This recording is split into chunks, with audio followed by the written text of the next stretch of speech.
विरोध करना बहुत आसान है, किसी का भी विरोध करना बहुत आसान है, उससे मुकाबला करना बड़ा मुश्किल है।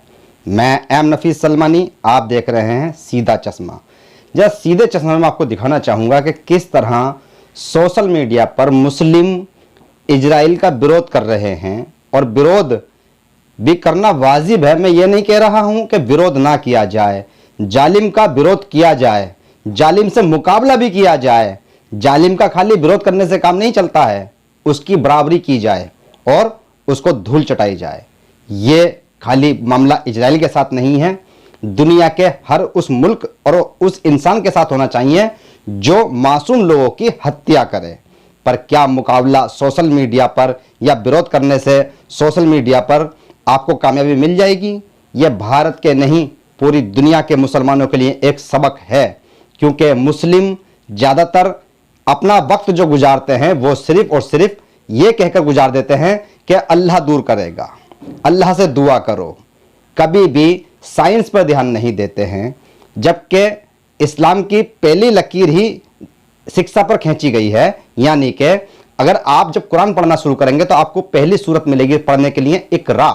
अब मैं बात करता हूं विरोध की, और किस तरह से सोशल मीडिया व मीडिया के द्वारा चाहते हैं कि इजराइल का विरोध किया जाए, उसके प्रोडक्ट जितने भी हैं उसका सामान मुस्लिम ना खरीदें, उससे उसकी कमर टूट जाएगी। ऐसा सोशल मीडिया पर दर्शाया जा रहा है। अब समझने की जरूरत यहां पर आती है कि क्या आप यहूदियों के बनाए हुए एक सामान नहीं खरीदेंगे, दो नहीं खरीदेंगे, तीन नहीं खरीदेंगे? मैं आपसे सवाल करता हूं, आप यहूदियों का बनाया हुआ ये मोबाइल जिस पर आप मुझे देख रहे हैं, फेसबुक पर आप मुझे देख रहे हैं या यूट्यूब पर मुझे देख रहे हैं, या ऐसा कौन सा ऐप है जिसके अंदर यहूदियों का योगदान नहीं है? किस किस का विरोध करोगे आप?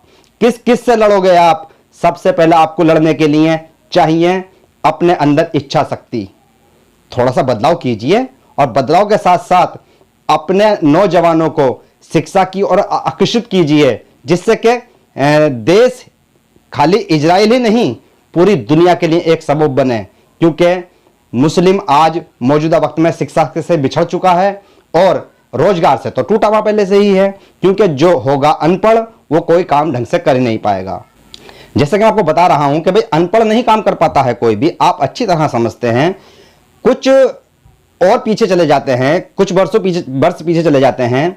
ऐसा कई सारे हादसे मुस्लिमों के साथ में हुए हैं, उसमें चाहे मीडिया को लेकर किया जाए या पिछली बार जब लॉकडाउन भारत के अंदर हुआ और कोरोना महामारी फैली, तो जिस तरह गोदी मीडिया ने प्रोपेगेंडा रचा, जमात जमात जमात के जमात ने फैलाया कोरोना, जमाती फैला रहे हैं कोरोना, मुस्लिम सब्जी बेचने में थूक कर सब्जी बेच रहे हैं और कोरोना फैला रहे हैं, नमाज पढ़ रहे हैं तो कोरोना पैदा कर रहे हैं। तो इस तरह का जो प्रोपेगेंडा जब रचा गया गोदी मीडिया के द्वारा, तो मुसलमानों की मांग क्या थी आप जानते हैं अच्छी तरीके से। मुसलमानों की मांग थी अपने न्यूज चैनल होने चाहिए, अपने न्यूज चैनल होने चाहिए। अरे भाई, अपने न्यूज चैनल बना लोगे तो तुम क्या कर लोगे? तुम क्या कर लोगे? जबकि तुम्हें खुद को मालूम है, अच्छी तरह से मालूम है कि यही कैमरा, यही मोबाइल, यही टीवी अब से कुछ वर्ष पहले हराम था इस्लाम के अंदर। अगर मैं आज ये बोल रहा हूं तो हो सकता है बहुत से लोगों को तकलीफ होगी कि ये सच क्यों बोल गया। ये एम नफीस सलमानी की इतनी हिम्मत कि इसने हमारे पिछले रिकॉर्ड को निकालते हुए सच बोल दिया, जबकि सच ही सुनना होगा। मीडिया बनाने की जरूरत नहीं है, क्योंकि मीडिया तो तुम्हारी पहले से ही बनी हुई है। हजारों मुस्लिम चैनल चल रहे हैं, हजारों सोशल साइटें चल रही हैं, पर मुस्लिमों को देखता कौन कितना है? भाई, अगर कोई मुस्लिमों को गाली देता है तो मुस्लिम उसको देखना पसंद करते हैं। पत्रकारों के भेष में सोशल एक्टिविस्ट जो कुछ भी बोलते रहते हैं, किसी के बारे में भी बोलते रहते हैं, वो अपने मौलिक अधिकार पर बोलते हैं, उनका कुछ नहीं बिगड़ सकता है। पर वो आदत डाल दी मुसलमानों को गालियां देने की, और मुसलमानों को आदत पड़ गई गालियां सुनने की, और उनको ही देखते हैं। यानी कि चार लोग मुसलमानों को टीवी और अन्य यानी कि साइटों पर बैठकर गालियां देते हैं, और चार उनके पक्ष में खड़े हो जाते हैं। खड़े होने वालों को भी मुसलमान देखते हैं, और जो साथ में यानी कि जो पक्ष ले रहे हैं मुसलमानों का या जो विरोध कर रहे हैं उनको भी मुसलमान देखते हैं। यानी कि दोनों हैं तो एक ही कैटेगरी के, जो मुसलमानों का विरोध कर रहे हैं उनको भी मुसलमान देखते हैं, और जो मुसलमानों का पक्ष ले रहे हैं उनको भी मुसलमान देखते हैं। पर अगर यही काम कोई पक्षधार अगर मुसलमान है और वो मुसलमानों के मुद्दे की या मुसलमानों की जरूरत की आवाज उठा रहा है तो उसको मुसलमान नहीं देखते हैं, क्योंकि उसे तो घर की मुर्गी दाल बराबर समझ लेते हैं कि ये तो हम में से है, ये तो हमारी जरूरतों को समझ रहा है, इसका तो काम यह है कि इसे तो बोलना ही पड़ेगा। जबकि उसकी वीडियो ज्यादा चलनी चाहिए या उसके प्रोडक्ट ज्यादा बिकने चाहिए, जो ऐसा सोच रहे हैं कि भाई सिर्फ और सिर्फ मुसलमानों को नुकसान पहुंचाने वालों का विरोध होना चाहिए।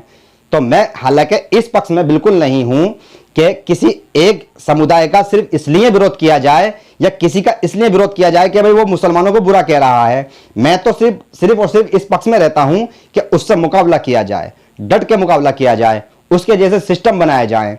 बहुत सी ऐसी वस्तुएं हैं खाने की जो यहूदी पैदा करते हैं, इजराइल की कंपनियां हैं, तो इजराइल की कंपनियों के बराबरी तो आप कीजिए, ऐसे प्रोडक्ट तो बनाइए। आपको ये अच्छी तरीके से मालूम है, मैं क्या बताऊं आपको अनगिनत बार ये बताया जा चुका है और हर तरह से आपको मालूम है कि इजराइल के कौन कौन से प्रोडक्ट हैं जिनको आप अपने घरों के अंदर इस्तेमाल करते हैं।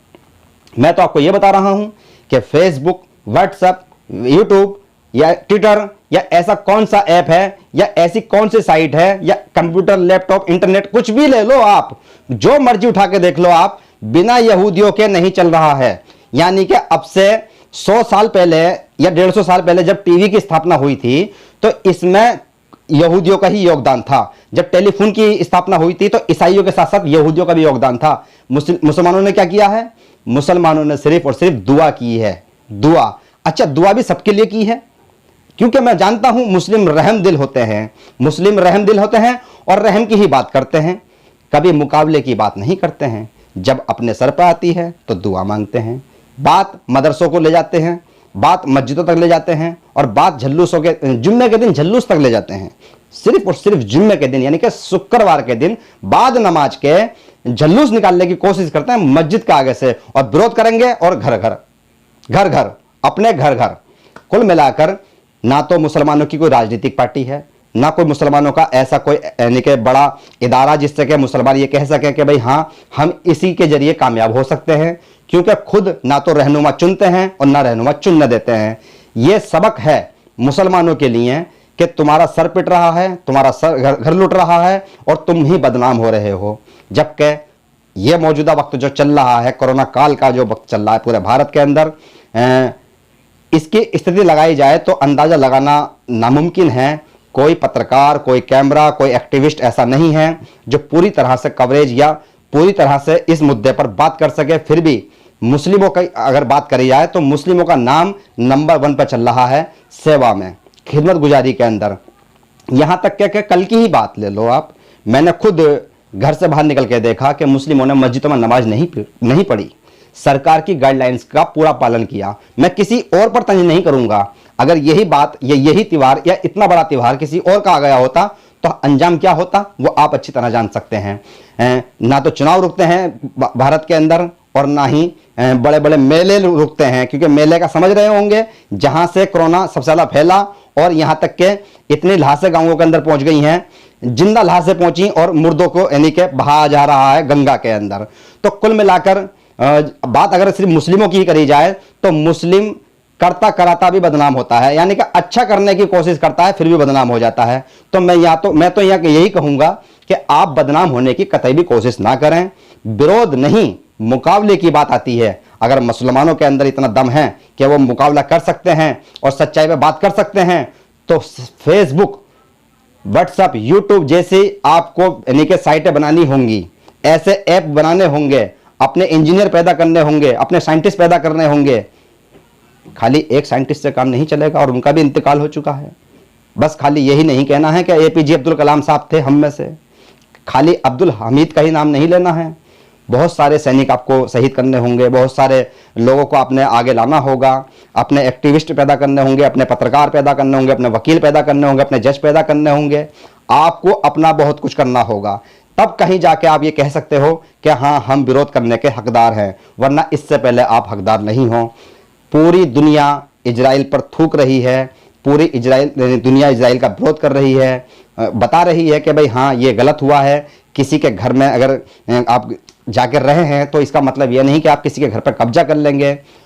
और अफसोस की बात यह है कि जो लोग इजराइल का इतिहास नहीं जानते हैं या जानबूझकर मुसलमानों से नफरत करते हैं और भूलने की कोशिश कर रहे हैं, वो खुद इजराइल की तारीफ कर रहे हैं सिर्फ इसलिए कि मुसलमानों को कहीं ना कहीं मारा जाए, मुसलमानों को कहीं ना कहीं बदनाम किया जाए। जबकि मुस्लिम धर्म एक लचीला धर्म है, यहाँ बहुत गुंजाइश है, समझने की भी गुंजाइश है, समझाने की भी गुंजाइश है, और आप समझ के अच्छी तरह आगे बढ़ सकते हैं। पर कमी कहीं ना कहीं आप में है, हम में है। मैं चाहता हूं कि इस सीधे चश्मे को जरा सीधी नज़र से ही देखा जाए, ना कि टेढ़ी मेढ़ी नज़र की जाए, क्योंकि उल्टा तो बहुत हो चुका है। अब आप ज़रूरत है सीधा करने की। उम्मीद है कि आप इस वीडियो को आगे तक लेके जाएंगे। मैं एम नफीस सलमानी, आप देख रहे थे भारत न्यूज पर सीधा चश्मा।